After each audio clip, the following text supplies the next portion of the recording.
నమస్కారం NSTV news కి స్వాగతం. నా పేరు సంధ్య. ముందుగా వార్తల్లోని ముఖ్యాంశాలు. నిజామాబాద్ జిల్లా నవీపేట మండలం కోస్లీ గ్రామంలో పంచాయతీ ఆధ్వర్యంలో రహదారులపై ఏర్పడిన గుంతలను పూడ్చే పనులు చేపట్టారు.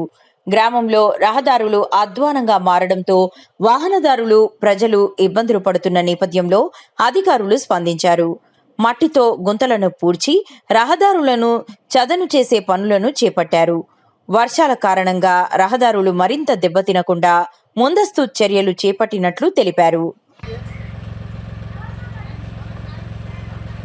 ఈ ఆటకం లేకుండా కాంట్రాక్టర్